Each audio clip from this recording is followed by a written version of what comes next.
Romans chapter 12, we're going to be looking at verse 10. Be devoted to one another in love. Honor one another above yourselves. Be devoted to one another in love.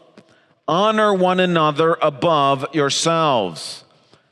Now, this verse is a good chance for me to remind you that as we talk about the 10 commandments of love from Romans 12, we are particularly focusing on our relationships with one another. These are not primarily about our relationships with God, although they're applicable. But when we think about the idea of being devoted, we normally think about being devoted to the Lord. That is of first importance, of course. But here in this passage, we're thinking about our relationships with one another. Marriage relationships, parent-child relationships, friendships, relationships at school, at work, in the neighborhood, with extended families. And God is giving us instructions that will allow all of those relationships to be a blessing to us and to others. And in the midst of that context of thinking about our relationships with each other, God says, be devoted to one another in love. Meaning, honor one another above yourselves. In other words, being devoted to one another in love means putting others' interests above our own. It's the idea of loyalty. It's the idea of faithfulness. It's the idea of thinking of another person and what they need above ourselves and what we need. The opposite, just like the opposite of sincerity was hypocrisy, the opposite of devoted is selfish. It's the idea of betrayal, disloyal. Being devoted to one another means honor one another above yourselves. Think of others' interests before your own. Now, what does this look like in real life?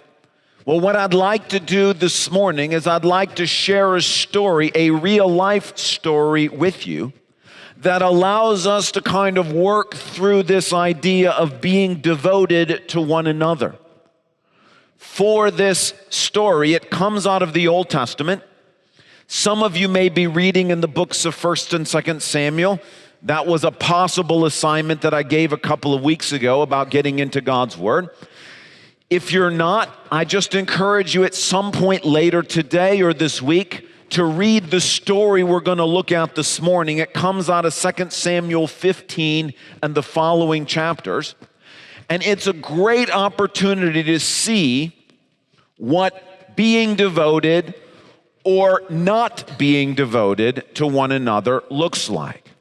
Now, in order to take this real story from the Old Testament and kind of make it more vivid to us, I've asked 7 friends if they will come and help me with this illustration. So guys, if you would come on up here. We're going to work through this story, and these men will represent characters in the story, and that's going to help us kind of keep our place in the story and sort of remember who's who. But while they're coming up here and lining up, you also need to help in the sense that we together are a character in the story as well. We are King David. Okay, so you're ruling over the kingdom of Israel, and things are going quite well in Israel, but you and I, we're David. And as we go through this story, there are 7 different people that you are going to interact with in the story. Now, some of you may already know some of these characters from reading the story. Some of you may not know them. That's fine. What I want to do this morning is I want us to take each of the characters And I'm going to talk us through a little of what we know about that character.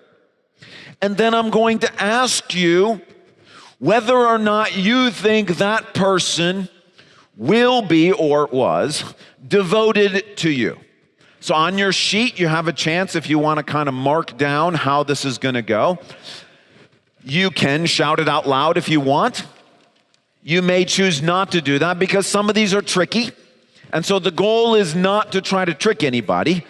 So if you just want to kind of answer silently in your head, we're going to ask the question, were each of these devoted to you? Were they loyal to you? Did they honor you? Did they put your interests above their own interests?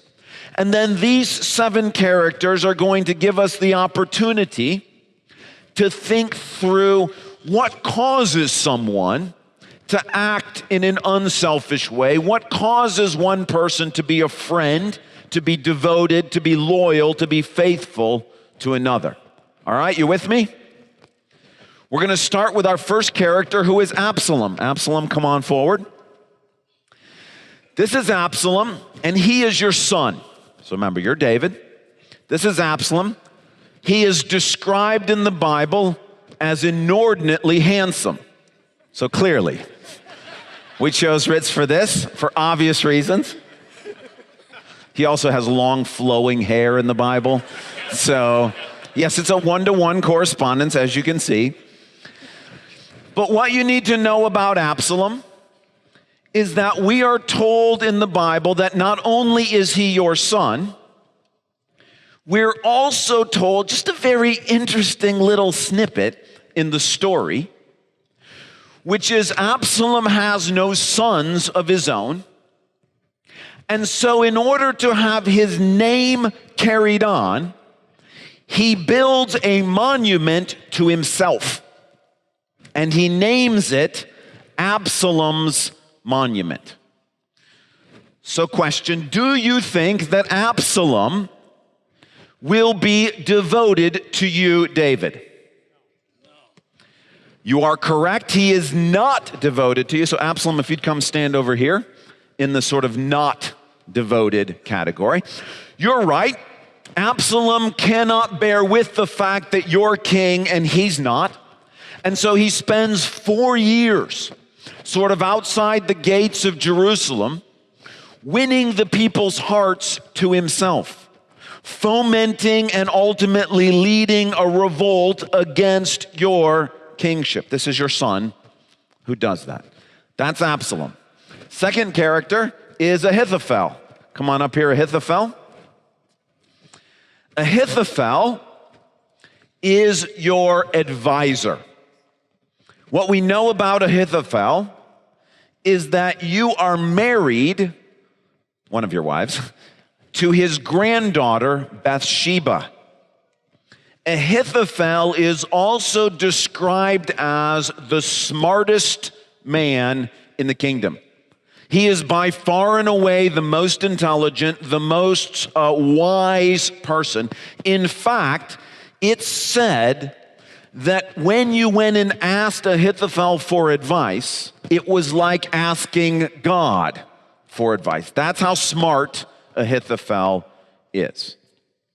Now, do you think that Ahithophel will be loyal, faithful, devoted? Will he treat you in your best interest, or will he act in his own best interest? Turns out that Ahithophel is not devoted to you. Ahithophel, go and join Absalom. Ahithophel sides with Absalom in the revolt, and he turns against you. He's been your advisor for many years, but it turns out that the smart thing to do is to side with Absalom. Absalom's younger. Absalom's stronger, and Absalom has indeed won the hearts of the kingdom. They're on his side. And so the wise, intelligent, smart thing to do is throw your lot in with a future winner. And so that's what Ahithophel does.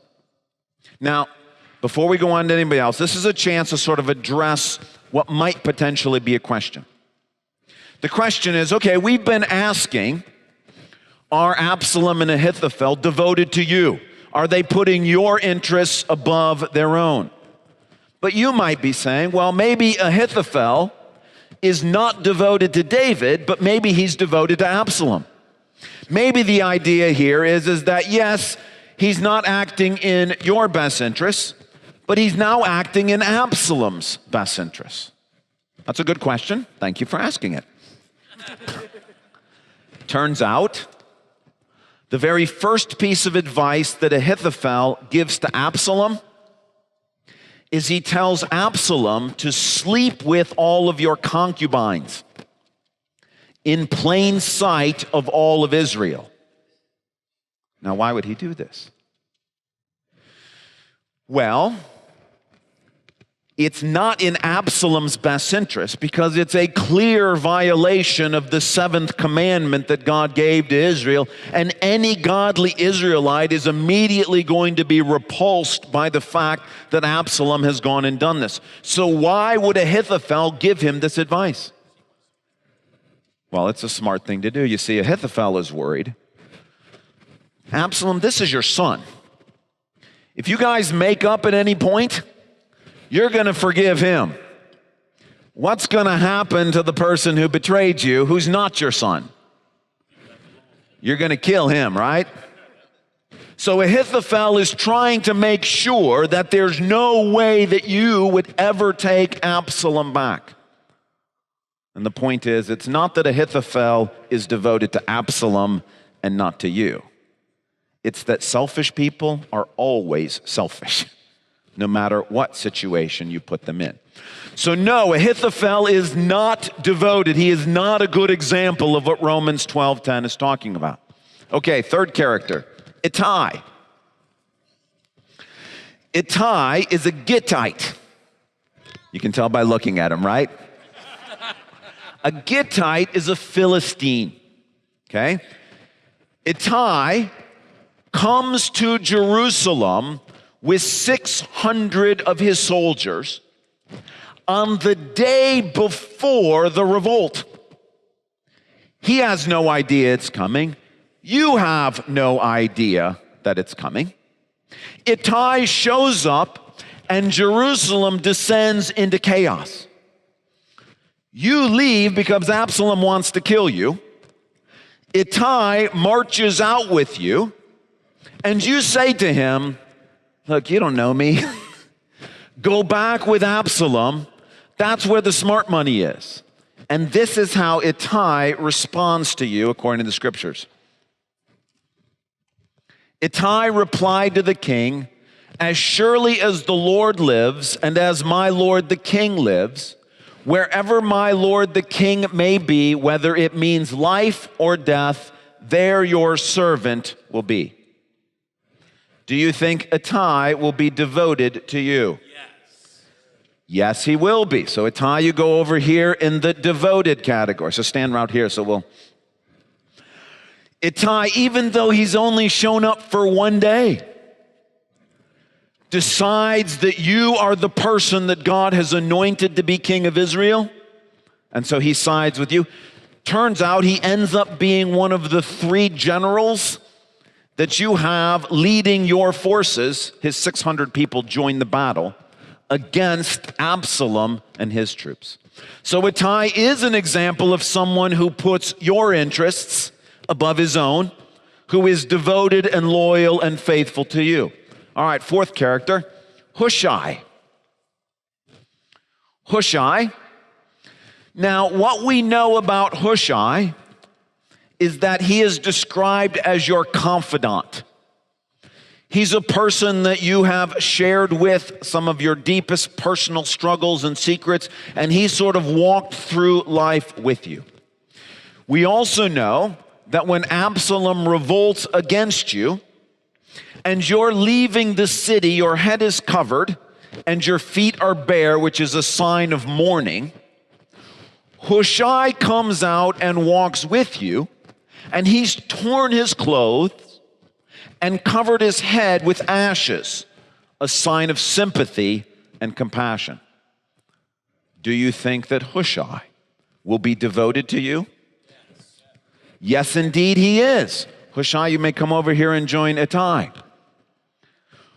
You send Hushai back into Jerusalem to spy for you.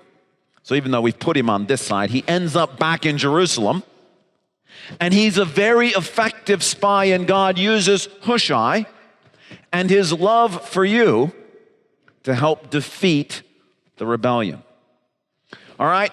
The fifth and the sixth characters go together. So Ziba and Mephibosheth, come on out here. Mephibosheth, we'll start sort of with him. Mephibosheth is King Saul's grandson. So Saul was king before you. He was your enemy. This is his grandson.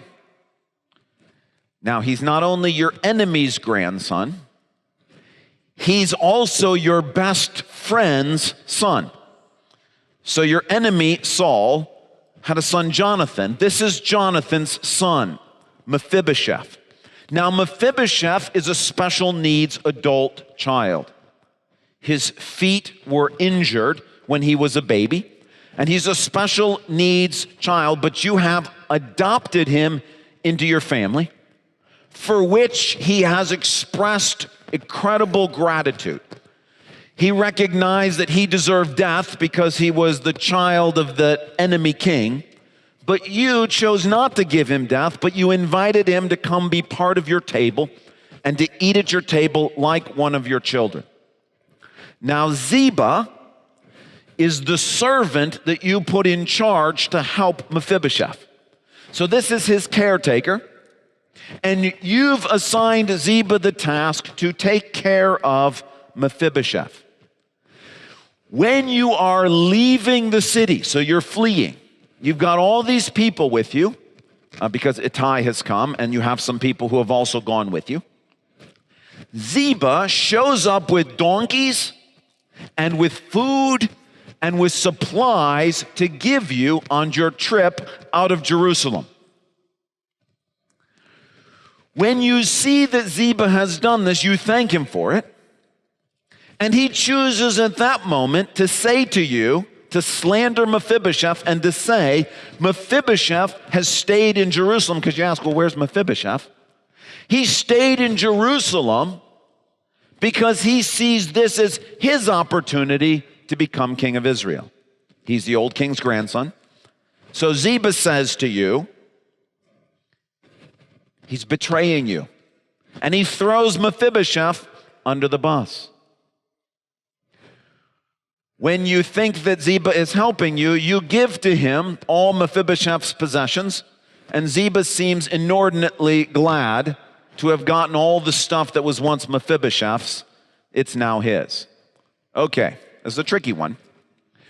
Do you think Mephibosheth is going to be devoted to you?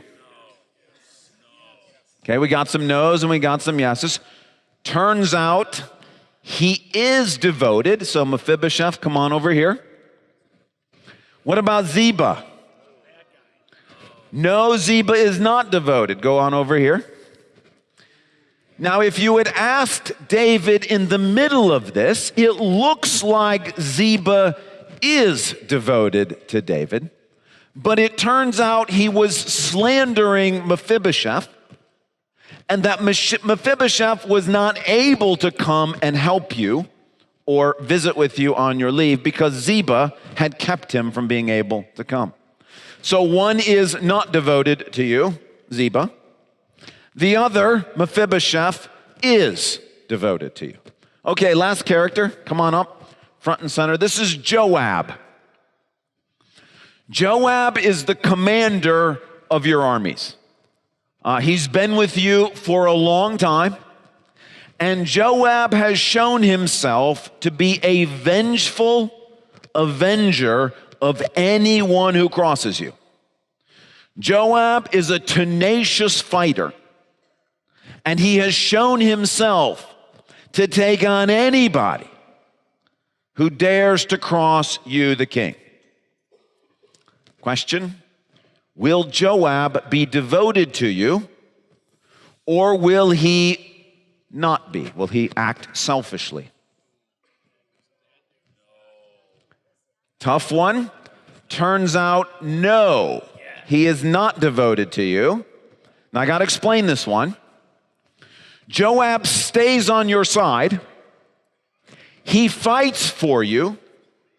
But when you ask him directly, before the battle with Absalom, be gentle with my son for my sake, Joab comes upon Absalom hanging in a tree by his long, beautiful hair. And even though Joab is directly warned by another soldier who says to him, didn't King David tell us not to harm his son? Joab, in his anger, murders Absalom. So in that sense, he is not devoted to you. He has not acted in your best interests.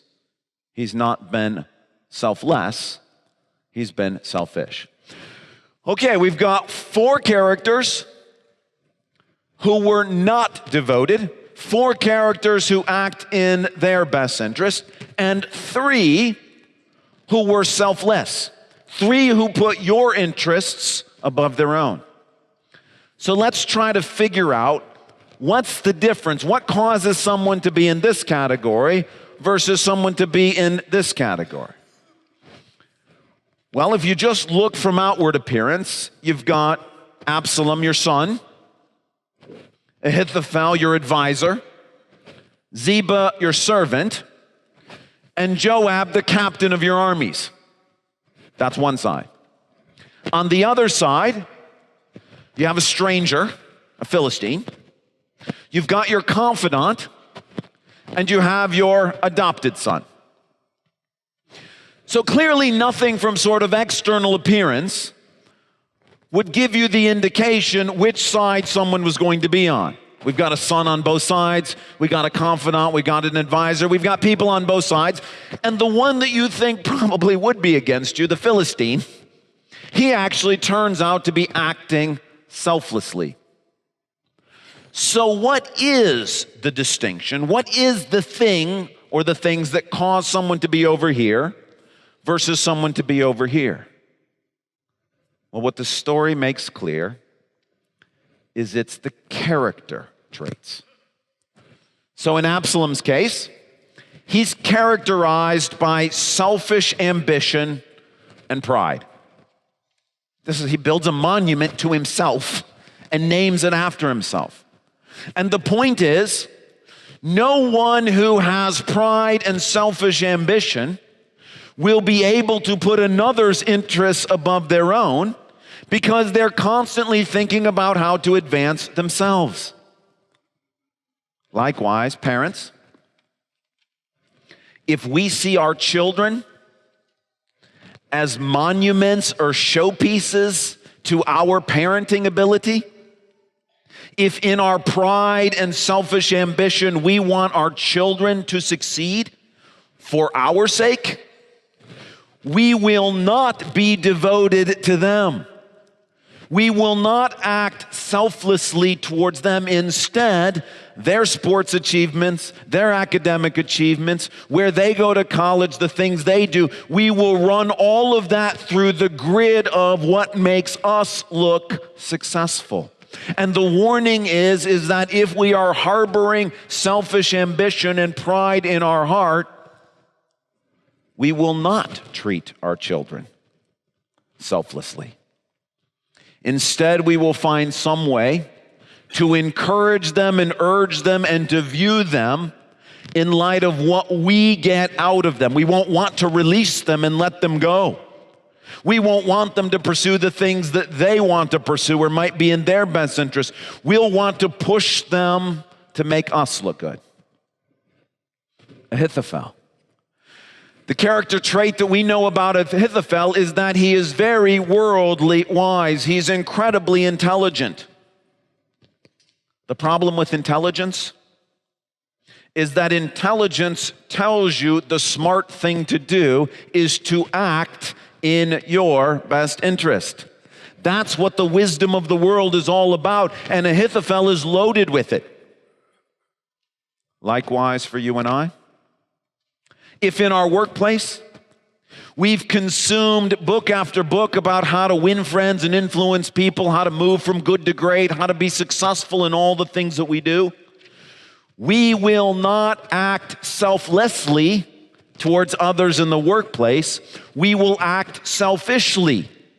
We will want to hitch our star to whoever is moving up the corporation. We will want to have people come work for us who are going to make us look good. We will not think about others in our workplace as to what's in their best interest. The wisdom of the world will teach us to think about what's in our best interest. And so in Ahithophel's case, the worldly wisdom causes him to think about himself first and not anybody else. Ziba's case, he's guilty of slander. He throws Mephibosheth under the bus, and he exults in the fact that he takes this opportunity to make Mephibosheth look bad to David. Now, you can't fool God. God causes the truth to come out in the end.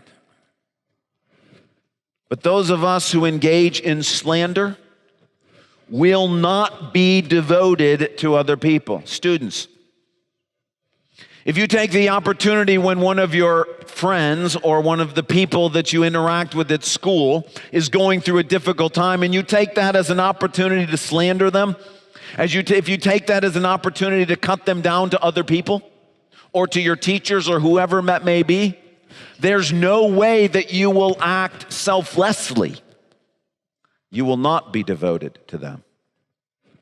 Fourth, Joab. Joab appears loyal, but the problem is he's full of anger and bitterness. He sides with David, but he will not allow David to forgive Absalom for what he's done. And the problem is, for you and I, if we allow anger and bitterness to be in our hearts, we will not be selfless towards other people. For example, husbands,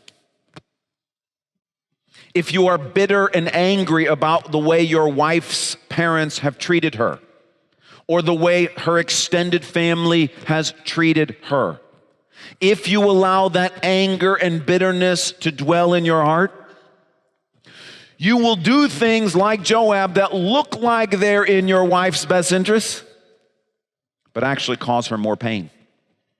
And that if you exclude her parents from your family, if you yell at her parents, if you have nothing to do with the extended family, it looks like you have worked in her best interest, but you haven't.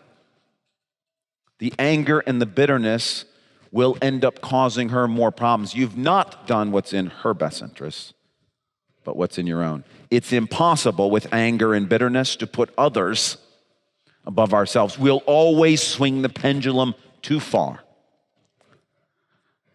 As a side note, if you know someone in your life who has a lot of pride and selfish ambition, or is married to worldly wisdom, or is given to slander, or is prone to anger or bitterness, please, those people will not be devoted to you. They will not act selflessly towards you. It doesn't matter if, like in Joab's case, they seem to be siding with you. If you know people who are proud, worldly wise, slanderous, or bitter, they are not able to put your interests above their own. On the other hand, Ittai. Ittai, from the quote that we have, even though he's a Philistine, he's a man who fears the Lord. Yes, it looks like Absalom is the one who's going to win, but Ittai knows God put you, David, into the position that you're in. When you have someone who fears the Lord, they're always going to put your interests above their own. They're always going to treat you selflessly because of their fear of the Lord. In Hushai's case, he's compassionate.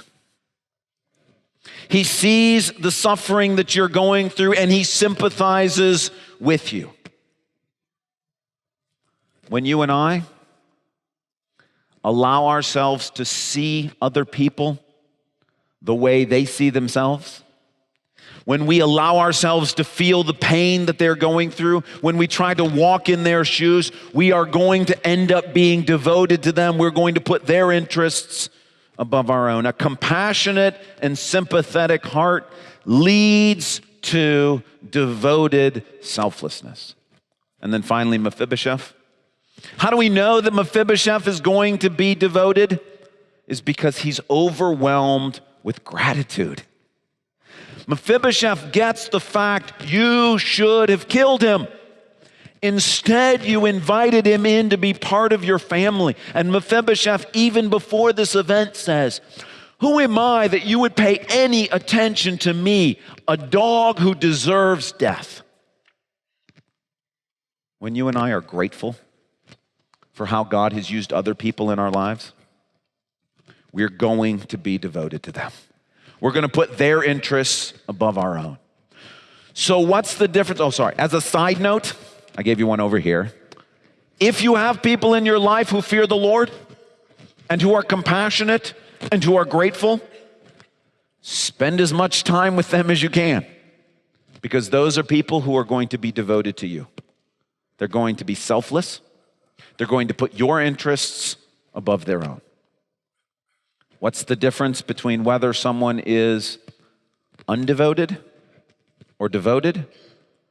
It all flows out of the character in our hearts.